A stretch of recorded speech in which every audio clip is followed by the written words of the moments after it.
திருச்சிற்றம்பலம். தென்னாடுடைய சிவனே போற்றி, எந்நாட்டவர்க்கும் இறைவா போற்றி. அனைவருக்கும் நமஸ்காரம். இன்னைக்கு ரொம்ப நாள் கழிச்சு சந்திக்கிறோம். அடுத்த நவக்கிரக ஸ்தலமான திரு ராகு பகவானுக்கு உரிய திருநாகேஸ்வரத்தை பற்றி இன்னைக்கு நம்ம பார்க்க போகிறோம். முதலையே நவக்கிரக ஸ்தலங்களில் திருவெங்காட்டை பற்றியும் வைத்தீஸ்வரன் கோயிலை பற்றியும் பார்த்தோம்.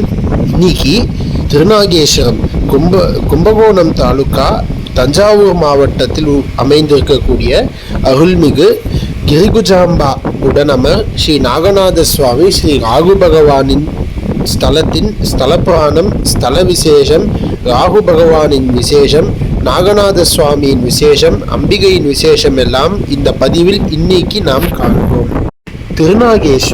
திருநாகேஸ்வரம் கும்பகோணத்திலிருந்து 8 கிலோமீட்டர் கிழக்கில் அமைய பெற்றுள்ளது. கும்பகோணத்தில் இருந்து காரைக்கால் செல்லும் வழியில் அமைய பெற்றுள்ள ஒரு அற்புதமான ஒரு ஸ்தலம்.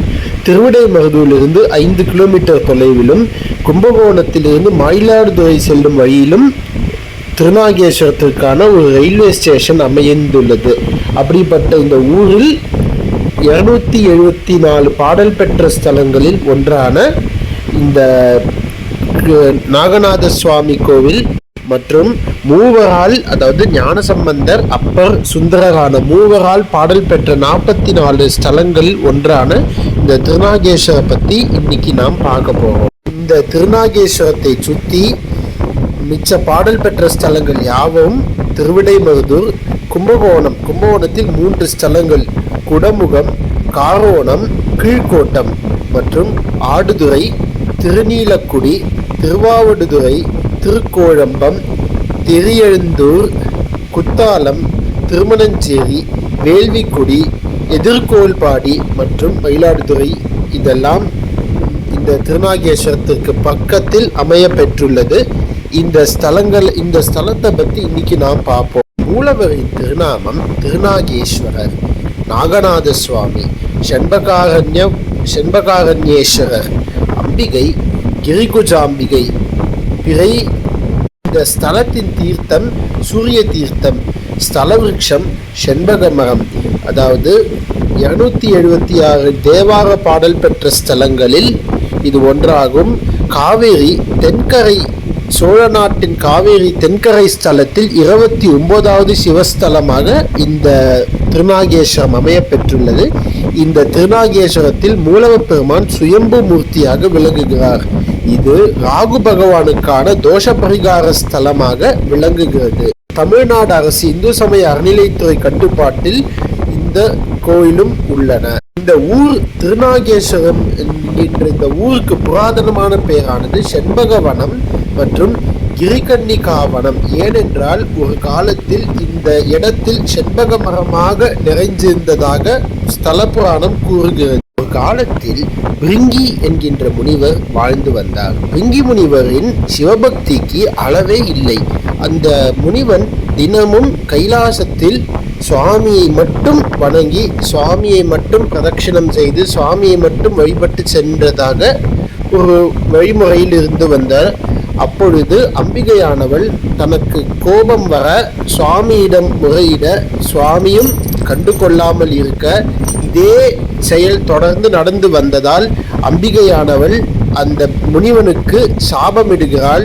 அதாவது அந்த முனிவன் தனது உடம்பில் உள்ள இரத்தம், தசைகள் இதெல்லாம் இழந்து வெறும் எலும்பு கூடாக திரிவாய் என்று சாபமிட்ட அந்த சாபத்தை போக்குவதற்காக சிவபெருமான் அம்பிகையிடம் இந்த திருநாகேஸ்வரம் என்கின்ற ஸ்தலத்தை தேர்ந்தெடுத்து அங்கே போய் தபஸ் செய் என்று சுவாமி அறிவுரை கூற, அம்பிகையும் அவர்களது தோழிகளான மகாலட்சுமியும் சரஸ்வதியும் கூடவே செல்ல, பார்வதி தேவி இந்த திருநாகேஸ்வரத்தில் தபஸ் மேற்கொள்ள, இன்றைய வரைக்கும் அம்பிகையான கிரிகுஜாம்பாள் சசாமர ரமாவாணியுடன் அந்த பார்வதியாக, லலிதாம்பிகையாக காட்சி தருகிறாள். இன்னைய வரைக்கும் தபஸ் முடிந்தவுடன் சுவாமி அம்பாளை அழைத்து கைலாயத்துக்கு சென்றதாக ஐதீகம். ஆகையால் இங்கே அம்பாளும் சுயம்பு திருமேனியாக விளங்குகிறாள். இந்த திருநாகேஸ்வரர் அஷ்ட மகா சர்ப்பங்கள், அதாவது 8 விதமான கோரமான சர்ப்பங்கள் நாகங்கள் இந்த சுவாமியை வழிபட்டதாக ஐதீகம். யார் என்றால் அனந்தன், வாசுகி, தக்ஷகன், கார்கோடகன், சங்கல்பன், குலிகன், பத்மன் மற்றும் மகாபத்மன் இவர்களுடன் ஆதிசேஷனும் இங்கே பாதாளலோகத்தில் ஆதிசேஷன் பாதாளலோகத்தில் இருந்து இந்த ஸ்தலத்திற்கு எழுந்தருளி இந்த சுவாமியை வழிபட்டதாக ஐதீகம். நாகநாத சுவாமி என்று சுவாமிக்கு திருநாமம். நாகம் என்றால் பாம்பு, நாதன் என்பதால் கடவுள். அதனால நாகர்களுக்கெல்லாம் சுவாமி இங்க தலைவனாக இருக்கக்கூடியதால் அவருக்கு நாகநாத சுவாமி, நாகேஸ்வர சுவாமி என்றெல்லாம் அவருக்கு திருநாமத்தின் பெயர். இந்த திருநாகேஸ்வரம் ராகு பகவானுக்கான பரிகார ஸ்தலம் என்று முன்பே கூறியிருந்தேன். ராகு பகவான் யார் என்பதால் இந்த தேவர்களும் அசுரர்களும் பார்க்கடலை கடையும் பொழுது அமிர்தமானது வெளிப்பட்டு மகாவிஷ்ணு மோகினி ரூபத்தில் அந்த கடைஞ்ச அமிர்தத்தை அசுரர்களிடம் எடுத்து தேவர்களுக்கு கொடுக்க, அதில் ராகு ஆனவன் இந்த தேவன் வேஷத்தில் அமிர்தத்தை உண்பதற்காக வந்த பொழுது அதை கண்ட மகாவிஷ்ணு தனது சுதர்சன சக்கரத்தால் ராகுவின் தலையை வெட்ட, ராகு பகவான் சிவபெருமானிடம் முறையிட, சிவபகவான் தனக்கு உயிர் கொடுத்து இந்த இடத்தில் ஒரு தலையும் பாம்பு உடம்பும் கொடுத்து இந்த நவகிரகங்களின் ஒன்றாக இருப்பாய் என்று சுவாமி அனுகிரகம் பண்ண ஒரு ஸ்தலம் தான் இந்த திருநாகேஸ்வரம். ராகு பகவானின் பெருமை. தெய்வ சமயத்தில் தெய்வ சேக்கிழார் என்கின்ற நாயன்மார் இந்த திருக்கோவிலில் 12ஆம் நூற்றாண்டில் 2ஆம் பிரகாரத்தை கட்டியுள்ளார். அவருக்கு இங்கே சுவாமி திருவடி ஞானத்தை கொடுத்ததாக அவரின் தலையில் சுவாமி தன்னுடைய பொன்னான திருவடியை வைத்து அனுகிரகித்தார் என்பது ஸ்தல புராணம். திருக்கோவிலில் நந்தி, சந்திரன், சூரியன், நலன், கௌதமர், பராசரர் மற்றும் பாகீரதன் இந்த சுவாமியை வழிபட்டுள்ளதாக ஒரு ஐதீகம். அதாவது இழந்ததெல்லாம் திரும்ப பெறுவது என்பது ஒரு வாக்கு. அதன் பொருட்டு இந்த நாகநாத சுவாமியை வழிபட்ட அத்தனை பேரும் தான் வாழ்க்கையில் இழந்த முக்கியமான விஷயங்களை திரும்ப பெற்றதாக ஒரு ஐதீகம். கௌதம மகர்ஷி தனது துணைவியாருடன் சேர்ந்தது, நலமகாராஜா இழந்த பணங்களை திரும்ப பெற்றது, பாண்டவர்களுக்கு தன்னுடைய ராஜ்யம் திரும்ப கிடைக்க பெற்றது. இதெல்லாம் இந்த ஸ்தலத்தில் உள்ள இந்த சுவாமியை வழிபட்டதால் கிடைச்ச ஒரு பலன். நந்திகேஸ்வரருக்கு அதிகார நந்தி என்கின்ற அந்த பட்டத்தை இந்த திருக்கோவிலில் சுவாமி அனுகிரகம் பண்ணதாக இந்த கோவில் வரலாறு கூறுகிறது. இந்த ஸ்தலத்தில் அம்பிகையான கிரிகுஜாம்பா காலையில் சின்ன குழந்தையாகவும், மத்தியானம் உச்சி காலத்தில் இளம் பெண்ணாகவும், சாயரக்ஷையில் ஒரு வளர்ந்த தாயாகவும், 16 கலைகளை அனுகிரகம் பண்ணக்கூடிய தாயாக ரமாவாணியுடன் காட்சி தருகிறாள்.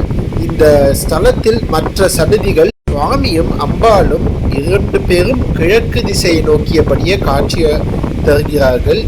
மிச்ச சன்னதிகள் நர்த்தன கணபதி, செண்பக கணபதி, நந்தி, ஆதி விநாயகர், முருகப்பெருமான், வள்ளி தெய்வசேனாவுடன் நடராஜா, சோமாஸ்கந்தர், நால்வர், சப்தமாதாக்கள், மகாலட்சுமி, சரஸ்வதி, நவக்கிரகம், சந்திரன், சூரியன், மகாகால பைரவர் என்றெல்லாம் சுவாமி சந்நிதியின் கோஷ்டத்தில் காட்சி தருகிறார்கள். இந்த ஸ்தலத்தில் அதாவது அகத்தியர், பராசரர், கௌதமர், வியாகிரபாதர், பதஞ்சலி, மார்க்கண்டேயர் இவர்கள் எல்லாம் வழிபட்ட சிவலிங்கங்கள் இந்த கோவில் பிரகாரத்தில் காணலாம். 63 நாயன்மார்கள் பிள்ளையார், முருகன், நடராஜா, தட்சிணாமூர்த்தியுடன் காட்சி தருகிறார்கள். கோஷ்டத்தில் நர்த்தன கணபதி, நடராஜா, அகத்தியர், தட்சிணாமூர்த்தி, லிங்கோத்பவர், பிரம்மன், மகாவிஷ்ணு, துர்கை, சண்டிகேஸ்வரர், நவகிரகங்கள் இவைகள் எல்லாம் காட்சி தருகின்றன. நவகிரகங்கள் சூரியனை பார்த்தபடியே நின்று கொண்டிருக்கின்றன. நாகநாத சுவாமிக்கு 2 அம்பாள்கள் உள்ளன. அதாவது கிரிகுஜாம்பிகா மற்றும் அர்த்தச்சந்திர பிம்ப குஜாம்பிகை, அதாவது பிறையணியால் நுதல் அம்மை. இந்த அர்த்தச்சந்திர பிம்ப குஜாம்பிகை அம்பிகையின் எல்லா வருஷமும் கார்த்திகை மாசம் பௌர்ணமி என்று சந்திரனின் கிரணங்கள் இந்த தாயாரின் மீது படுவதாக ஒரு ஐதீகம். கிரிகுஜாம்பிகா யோக நிலையில் உள்ளாள். ஆகையால் அவள் சுதையால் ஆனப்பட்ட ஒரு சுயம்பு திருமேனி. அவளுக்கு அபிஷேகம் கிடையாது. ஆண்டுக்கு ஒரு முறை மட்டும் அவளுக்கு அந்த அம்பாளுக்கு புடுகு சாத்தக்கூடிய ஒரு நிகழ்வானது நடைபெறும். கோவிலின் ராகு பகவானுக்கு ஞாயிற்றுக்கிழமைகளில் ராகு காலத்தில் அதாவது சாயங்காலம் 4:30 மணி முதல் 6 மணிக்குள்ளாக விசேஷமான ராகு கால அபிஷேகத்தின் பொழுது ராகு பகவானுக்கு பாலாபிஷேகம் நடைபெறும். அந்த பாலாபிஷேகத்தின் பொழுது அவர் திருமேனியில் படும் பாலானது நீல நிறத்தில் மாறி மறுபடியும் பூமியில் விழும்போது வெள்ளை நிறத்தில் மாறும் ஒரு அற்புதத்தை இந்த ஸ்தலத்தில் காணலாம். இந்த ஸ்தலத்தில் ஒரு பெருமை என்ன என்றால், சிவபெருமானை கார்த்தாலை அதாவது கும்பகோணம் கீழ்கோட்டம் நாகநாத சுவாமியும் இந்த திருநாகேஸ்வரம் நாகநாத சுவாமியும் மற்றும் திருப்பாம்புரம் பாம்புருநாதர் இவர் 3 பேரையும் காலை மதியம் மற்றும் மாலை வேளைகளில் தரிசனம் செய்தால் நினைச்ச காரியம் எல்லாம் நடைபெறும் என்பது பக்தர்களுக்கு இடையே உள்ள ஒரு நம்பிக்கை. இந்த ஸ்தலமானது ராகு பகவானுக்கான பரிகார ஸ்தலம். அதாவது கால சர்ப்பதோஷம், காலாத்திர தோஷம், பித்ருதோஷம், சர்ப்பதோஷம், இந்த மாதிரி தோஷங்களுக்கெல்லாம் இந்த ராகு பகவானை வழிபடுவது தோஷத்தில் இருந்து நிவாரணம் கிடைப்பதாக பக்தர்களுக்கு இடையே ஒரு நம்பிக்கையானது நிலவி வருகிறது. இன்னைக்கு திருநாகேஸ்வரத்தை பற்றி பார்ப்போம். அடுத்த வாரம் அடுத்த ஸ்தல புராணத்தில் சந்திப்போம். சிவாய நம.